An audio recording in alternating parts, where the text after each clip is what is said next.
In a scene described by one investigator as reminiscent of a weird religious rite, 5 persons, including actress Sharon Tate, were found dead. Hi everyone, welcome back to episode 2 of The Chisme. I'm Destiny Granadillo and I am here with my second host, Christine Arza. Hi everybody. Okay, so today we're going to be talking about Charles Manson when he first committed his murders, where he definitely decided he was going to be a mass murderer. So, the first of Manson's victims was murdered at the home of Polanski.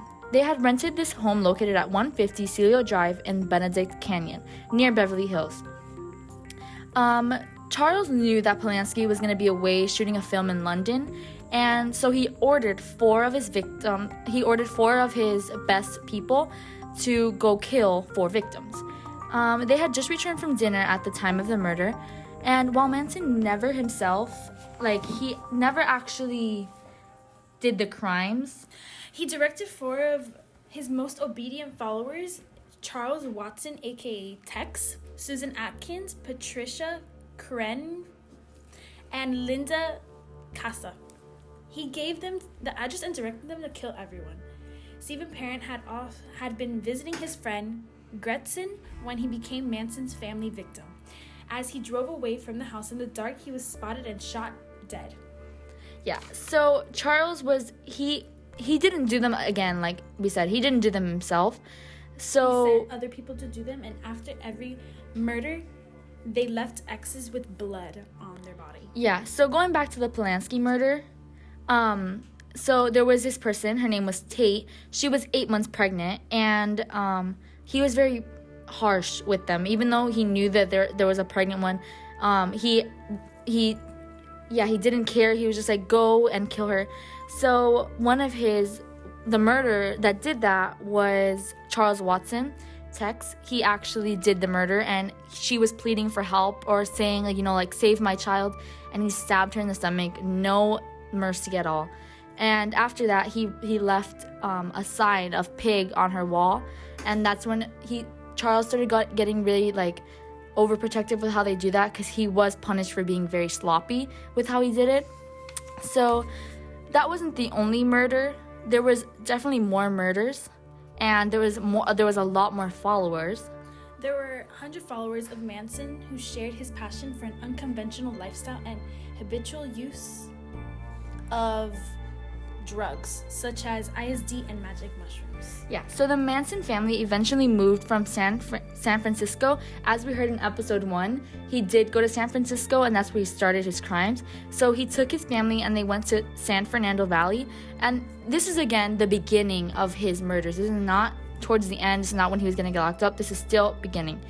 So his followers included a small hardcore unit of impressionable young girls. They began to believe without a question Manson's claims that he was Jesus and his prophecies of a race war. Yeah, so he had them kind of brainwashed that he was one of the biggest people, that he was the best, and if you listen to him, you'll get through anything. So his group they listened to him, even though he was very harsh with his murders. They were like, okay, Charles is the best, we're gonna listen to him. He was influenced not only by drugs, but by artworks and music, most notably the Beatles song Helter Skelter.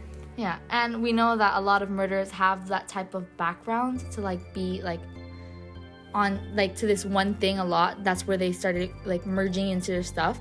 So he was pathologically deluded into believing that he was the harbinger of doom regarding the planet's future. Charles, with all of his drugs this is what his drugs made him believe. He started going crazy. He thought he was Jesus. He thought he was everything, and that he was going to predict the future. And he made other people think that too. Yeah, so he made everyone think that he was the harbinger of doom and that he had the future in his hands, and that's why he thought that he was so good. And with his murders, he never went out, and you could say that's why he never got caught so fast, because he didn't do them himself. Everyone just knew he was part of. Everyone did it for him, which led to him not ever being caught, just suspected, I guess. Yeah, he did end up getting caught, obviously, but he never did himself. There was no evidence. Obviously, we knew that the Manson family did leave X's with blood everywhere. And that's where you can say that it was getting kind of sloppy. But it took a while for him to get caught because of him never actually going out. So in 1971, he was convicted of his first-degree murder and the conspiracy of the murder of 7 other people. So, as you can see, they started suspecting him, but they never actually did. So that is going to be the end of episode 2. Thank you for listening, and we'll be back with our further episodes. Episode 3. Bye, everyone. Bye.